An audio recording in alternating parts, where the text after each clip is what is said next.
Assalamualaikum warahmatullahi wabarakatuh. Ensiklopedia Al-Fatih kembali ke hadapan Anda untuk berbagi info Islami. Semoga menginspirasi aktivitas Anda hari ini. Dan jangan lupa klik tombol subscribe dan aktifkan notifikasi tombol lonceng agar tidak tertinggal berita terbaru dari Ensiklopedia Al-Fatih.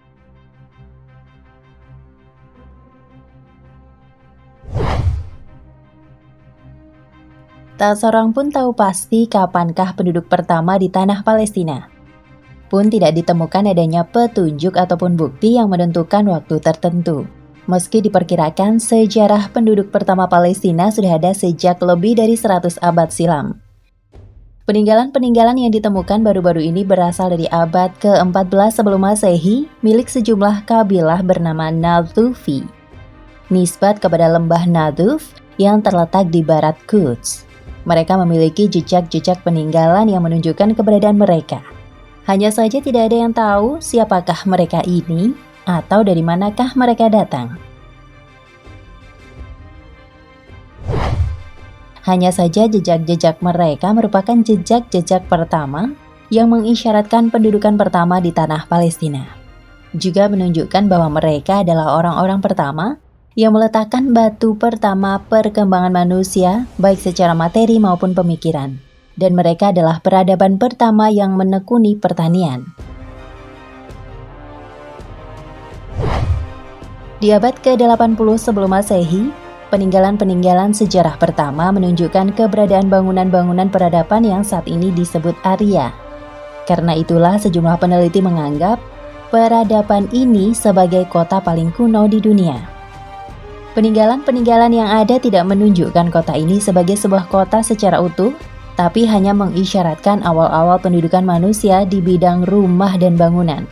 Karena sebelum itu manusia hidup nomaden, berpindah dari satu tempat ke tempat lain untuk mencari tanah subur dan air. Hanya saja kehidupan dalam arti kependudukan sudah dimulai sejak dulu kala. Dan peninggalan-peninggalan sejarah pertama kependudukan manusia ditemukan di Arya, seperti yang telah disinggung sebelumnya. Namun lagi-lagi tidak diketahui siapakah yang menghuni rumah-rumah dan bangunan-bangunan ini, atau asal mula penduduknya dan dari mana mereka berasal.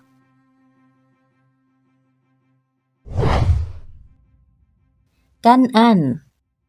Peninggalan-peninggalan sejarah pertama yang diketahui di Palestina adalah milik sekelompok kaum bernama Kan'an, dan sekelompok kaum lain bernama Amori.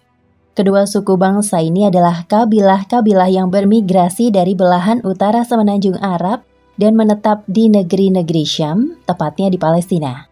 Ini valid dan jelas dalam sejarah Palestina dan disepakati seluruh ahli sejarah timur maupun barat. Dengan demikian, sejarah pertama kota berasal dari penduduk pertama Palestina. Mereka berasal dari Arab Kan'an dan Amori. Yahudi sama sekali tidak ada dalam sejarah ini. Sebutan pertama Yahudi baru ada jauh beberapa abad setelahnya. Seperti yang akan disampaikan dalam penjelasan rangkaian sejarah berikutnya. Yebus. Banyak kabilah-kabilah Arab yang bermigrasi dari semenanjung Arab ke kawasan utara. Kabilah-kabilah ini menyebar ke berbagai negeri Syam dan kawasan pendatang Irak. Sebagian di antara mereka pindah negeri-negeri Mesir, di antaranya orang-orang Kan'an. Mereka sebelumnya menempati kawasan-kawasan tanah datar Palestina. Di antaranya juga orang-orang Yebus. Mereka ini menetap di kawasan Quds sebelum kota ini dibangun. Sejumlah kaum lainnya terpecah dan menempati kawasan-kawasan pegunungan. Mereka ini disebut Venesia dan Amori. Seperti itulah tanah Palestina terbagi di antara kabilah-kabilah tersebut. Buku-buku sejarah menyebut nama kabilah-kabilah ini sesuai pembagian wilayah penempatan negeri-negeri Palestina berdasarkan peninggalan dan bukti-bukti sejarah. Karena itulah tanah Palestina disebut para ilmuwan peninggalan sejarah sebagai tanah Kan'an, dinisbatkan kepada orang-orang Kan'an. Nama ini secara jelas disebutkan dalam kitab-kitab Samawi, di antara kitab Taurat dan Injil. Yahudi sama sekali tidak disebut dalam buku-buku sejarah ataupun kitab-kitab Samawi dalam rentang waktu ini. Penduduk pertama Palestina adalah kabilah-kabilah yang bermigrasi dari Semenanjung Arab.